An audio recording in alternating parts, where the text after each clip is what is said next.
Trump didn't just bark out another empty America First slogan, he demanded access to Canadian ports. Full stop.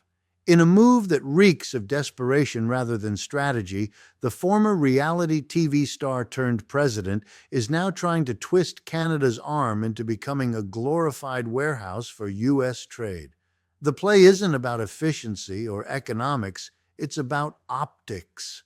With the U.S. economy wobbling under the weight of its own contradictions, The dollar is falling. The empire is fading. But your voice is rising. Don't just watch history happen. Be part of it.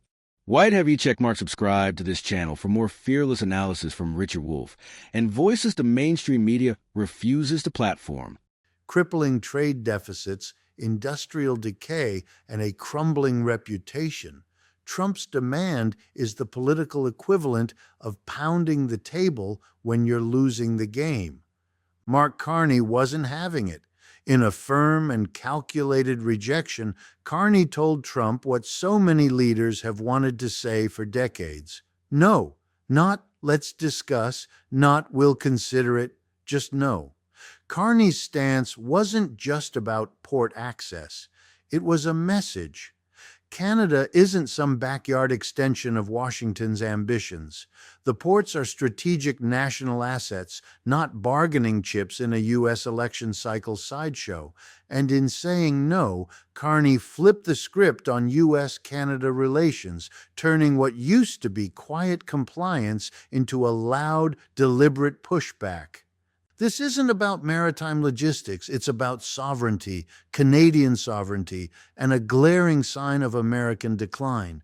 A powerful, confident superpower doesn't demand control over its allies' infrastructure. That's the behavior of a country clinging to the illusion of dominance while the world watches its grip slip. Trump's aggressive play didn't project strength, it screamed insecurity, and Carney's response didn't just defend Canadian independence, it symbolized the growing global resistance to U.S. coercion.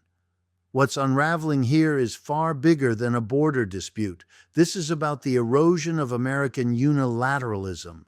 When even Canada, a longtime ally often seen as deferential, publicly slaps down a U.S. demand, it signals something deeper, the crumbling of the old post-war order. Trump wanted to showcase power. Instead, he spotlighted weakness. And Carney, he may have just put smaller nations on notice. If Canada can say no, so can they. The global trade system isn't just shifting, it's fracturing. Trump's hardline move and Carney's cold rebuke exposed a new geopolitical reality. Countries are prioritizing sovereignty over subservience, even at the cost of economic convenience. That should terrify Washington, not because it's Canada, because it's Canada. The polite neighbor just pushed back, and hard. If that's happening now, what happens when bigger players start saying no? There was a time when American pressure meant compliance. That time is gone. Trump's belligerence doesn't restore trust, it erodes it. And Carney's no wasn't just defiance, it was a declaration. Canada won't be strong-armed into enabling a collapsing empire's trade ambitions. That's not partnership, that's parasitism, and the world is watching. Donald Trump is at it again. In a stunning move that looks more like a desperate power grab than a trade negotiation, the former president, now back in the White House, has demanded access to Canadian ports to serve American trade interests. Yes, ports, Canadian infrastructure. Trump wants it bent to his will to boost his America First mirage and mask the economic chaos unfolding under his own leadership.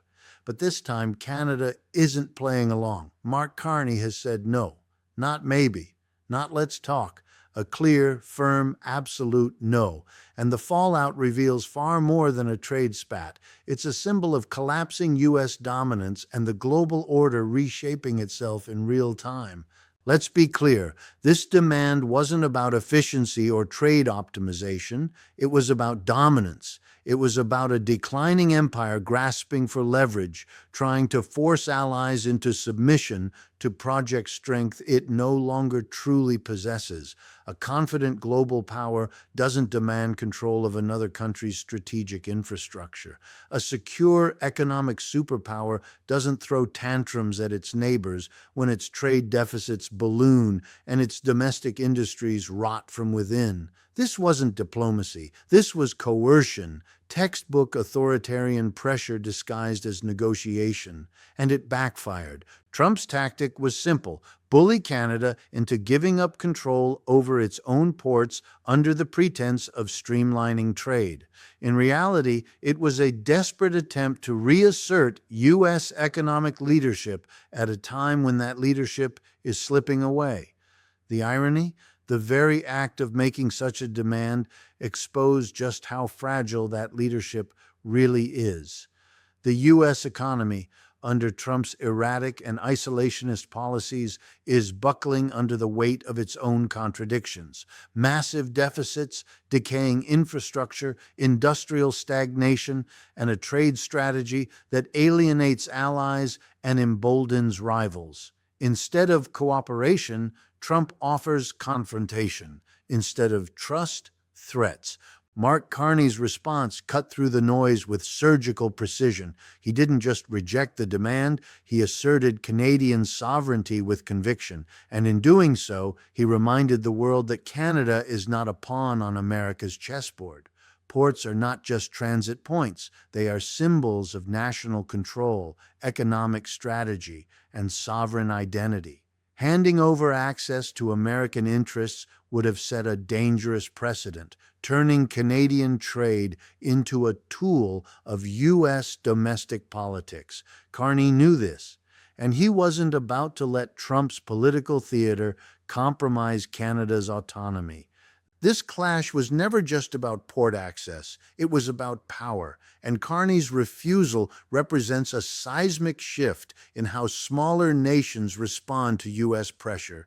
For decades, American dominance meant that when Washington knocked, the world answered. But that model is crumbling.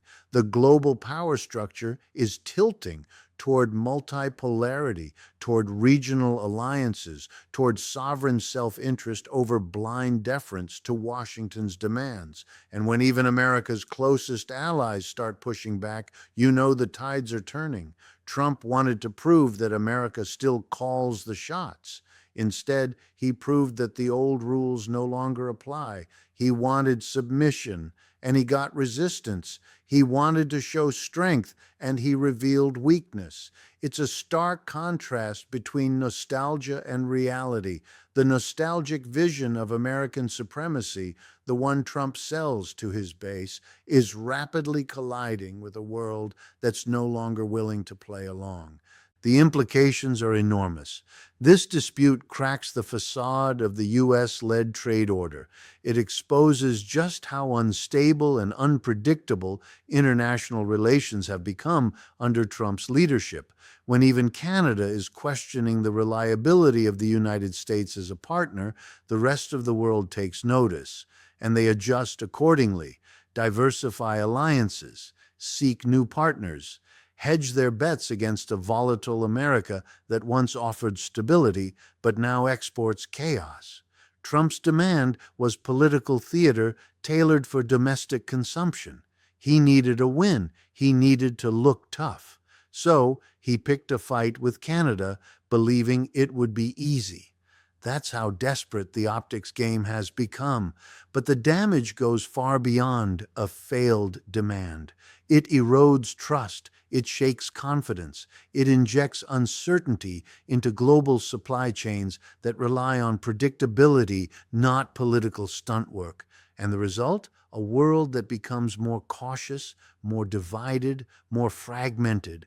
Meanwhile, Carney's response has bolstered Canada's image as a nation willing to stand up for itself, even when the pressure comes from the South. It's a message to Canadians that their interests, sovereignty, and economic independence will not be traded away for political convenience. And it sends a message to other nations. Resistance is possible. U.S. demands are not mandates. Autonomy is worth defending, even if it comes with economic risk. That's the real story here. Not ports, not trade, but the assertion of sovereignty in an era of instability. Carney drew a line, and that line matters far beyond Canada's borders. It challenges the assumption that smaller nations must yield when Washington flexes. It shows that standing firm can reset the terms of engagement. It proves that a new geopolitical reality is emerging, one where independence isn't just a buzzword, but a strategy.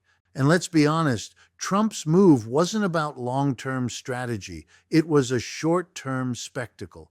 It was about fueling his base with another America versus the world storyline, even if it meant destabilizing trade and antagonizing allies. It's the same script he's run before. Pick a fight, demand loyalty, declare victory, no matter the cost. But this time, the cost is higher. The stakes are global, and the blowback is real. Carney, on the other hand, wasn't playing for applause. He was defending principle. Ports may seem like technical assets, but in geopolitical terms, they're symbols of control. And giving in to Trump's demand would have compromised far more than infrastructure. It would have signaled a willingness to surrender autonomy for convenience. That's not leadership. That's capitulation, and Carney wasn't having it. What's unfolding now is a broader unraveling of trust. The U.S. once built its global dominance on reliability, alliances, and leadership. But under Trump, that foundation has fractured. Allies don't know what to expect. Partners don't know where they stand. And adversaries see opportunities in the confusion. That's not strength, it's vulnerability. This incident is a warning sign, not just for Canada, but for every country watching. It shows how far the U.S. is willing to go to preserve the illusion of control. And it shows how necessary it's become to rethink global alignments, build resilience, and protect national interests against external pressure, especially when that pressure is rooted in political desperation. For Canada, this is a defining moment. Carney's rejection marks a pivot from passive partnership to assertive independence. It reshapes the U.S.-Canada relationship from one of quiet subordination to one of active negotiation. It's not about abandoning the alliance, it's about recalibrating it on equal terms, with mutual respect, without intimidation. And for the world, it's a glimpse into the future, a future where superpowers don't dictate terms unilaterally, where sovereignty isn't sacrificed for economic expediency, where alliances are tested, not assumed, and where political theatrics can no longer mask structural decline.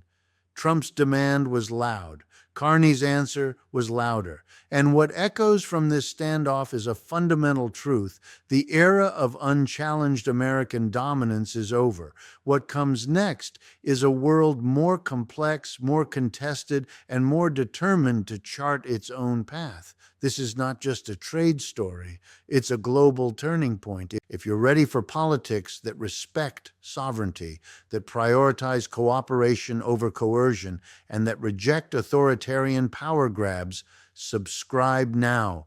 Hit that bell, stay informed, stay critical, and let's hold power accountable wherever it comes from. Trump's demand for Canadian ports wasn't made in a vacuum. It came at a moment when the U.S. is struggling to maintain control over the very world order it built. The timing matters, the context matters, because while Trump is shouting about reclaiming strength, the world is watching him fumble to maintain relevance in a system that no longer revolves around American whims. And here's the kicker. This move didn't just fail, it embarrassed the United States on the international stage. It showed that the so-called art of the deal is nothing more than brute force diplomacy with no strategy, no vision, and no respect for partnerships. When Trump tried to strong-arm Canada, he expected compliance. He got defiance, and that defiance is contagious. Countries are waking up to the fact that they don't have to roll over every time the White House makes demands. Carney's refusal wasn't loud, but it was powerful. A calm, deliberate no in the face of chaos. And that quiet strength resonated, because leadership isn't about volume, it's about values. And in this case, the value was sovereignty, national dignity, the right to make decisions based on your own interests, not out of fear of retaliation from a neighbor who used to be a partner. The truth is, this wasn't a request, it was a test, and Carney passed it. Trump wanted to see how far he could push, whether Canada, often seen as the polite junior partner in the relationship, would bend to his will. But this isn't the 20th century. The balance has shifted. Carney's refusal didn't just protect Canadian ports, it sent a message to every U.S. ally around the world. You don't have to say yes just because it's the United States asking. And that right there is what Trump and his inner circle don't understand. They still believe America can bark orders and the world will obey. That power equals obedience. But that formula doesn't work anymore. Not when American credibility is eroding. Not when the president treats allies like afterthoughts. Not when trade negotiations are just political props for election rallies. Trump's America isn't a dependable ally, it's a transactional bully. And the more countries say no, the more exposed that model becomes. Because at the end of the day, real power doesn't require coercion. It doesn't need ultimatums. It builds trust, creates shared goals, and delivers on promises. Trump does none of that. His entire approach is rooted in insecurity masquerading as strength. He lashes out because he can't lead. He demands because he can't negotiate. And let's not kid ourselves. This demand was never about fixing U.S. trade. It was about optics. It was about waving the flag and screaming America first, while the foundations of the American economy crumble behind the curtain. The manufacturing revival Trump promised hasn't materialized. The trade wars hurt American farmers and consumers. The deficit is ballooning. The infrastructure is aging. And instead of dealing with those realities, Trump picks a fight with Canada and calls it leadership. Meanwhile, Canada is doing what any responsible nation should do: protecting its strategic assets, asserting its independence, and refusing to be dragged into a performative trade war for someone else's political gain. Carney didn't just say no to a policy, he said no to a worldview where might makes right, where sovereignty is secondary, where partners are expected to obey. By standing firm, Carney reminded everyone that Canadian ports are not bargaining chips. They are national infrastructure, critical to supply chains, economic planning, and geopolitical positioning. Giving them up or giving any foreign government influence over them isn't just bad policy, it's reckless. And in the case of Trump, it's doubly dangerous because it sets a precedent that no sovereign nation can afford to accept. This moment matters because it punctuates a trend that's been growing for years: the decline of American unilateralism. Under Trump, that decline is accelerating, not because the U.S. doesn't have power, but because it no longer understands how to wield it responsibly. The days of quiet dominance are gone. What's left is noise, a lot of noise, and other countries are learning to tune it out. Even close allies like Canada have stopped assuming the U.S. knows best. And who can blame them? Trump has turned every international relationship into a zero-sum game. He trashes NATO. He abandons climate commitments. He mocks global institutions. And when he doesn't get his way, he lashes out, not just at rivals, but at allies who've stood by the U.S. for generations.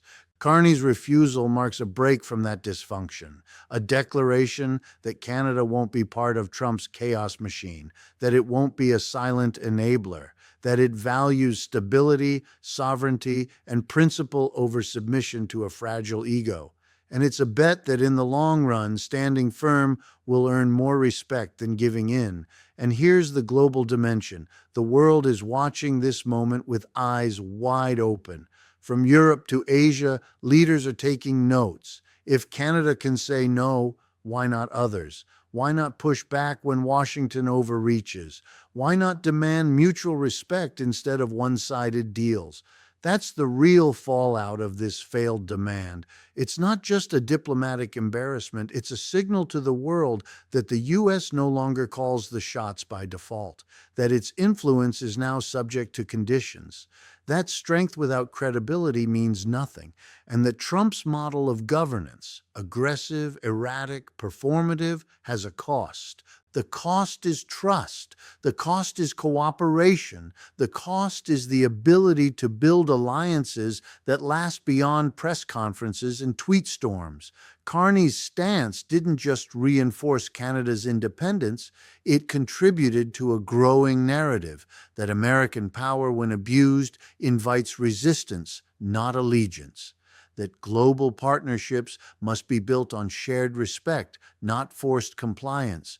It's not about anti-Americanism, it's about realism, about adapting to a world where no single country, not even the United States, can dictate terms unilaterally, about recognizing that power, when misused, creates vacuums, and others are all too ready to fill them. This is where Trump miscalculates over and over again. He thinks demanding loyalty equals strength. He thinks rejecting multilateralism makes America safer.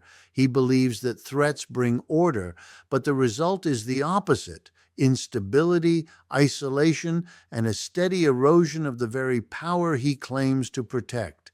And for those who think this port demand is a one-off, think again. It's part of a pattern of overreach, of disrespect toward allies, of using trade as a political cudgel instead of an economic tool. And if Canada had given in, it would have only emboldened further aggression. Today, it's ports. Tomorrow, it's energy policy. The next day, who knows? That's why Carney's refusal matters. It's not just a defense of physical infrastructure. It's a defense of principle. It says to Trump and the world, there are lines that even powerful neighbors don't get to cross. Not anymore. The global trade landscape is shifting. Supply chains are reconfiguring. Trust is the new currency. And in this environment, Trump's tactics don't just fail, they backfire. They create doubt. They slow down cooperation. They force countries to hedge their bets and look elsewhere for stability. What used to be a given, that America could be trusted as a partner, is now up for debate. And every time Trump pulls a stunt like this, he adds fuel to that fire. For Canada, this moment is a wake-up call, a chance to redefine its role on the world stage, not as a sidekick, but as a sovereign actor, not as an accessory to someone else's chaos, but as a country that sets its own terms. And here's the truth no one in Trump's orbit wants to admit. The more he pushes, the more he exposes how little control he really has. Carney's refusal didn't just block a demand, it shattered a delusion. The U.S. can no longer assume automatic obedience from its neighbors.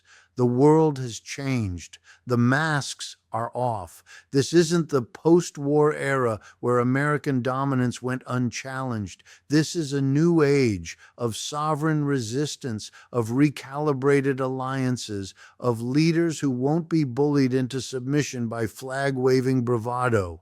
Trump wanted headlines. He got a warning shot instead. So now the question is, who's next? Which country will be asked to kneel? And who will rise instead? Subscribe now, because this fight isn't over.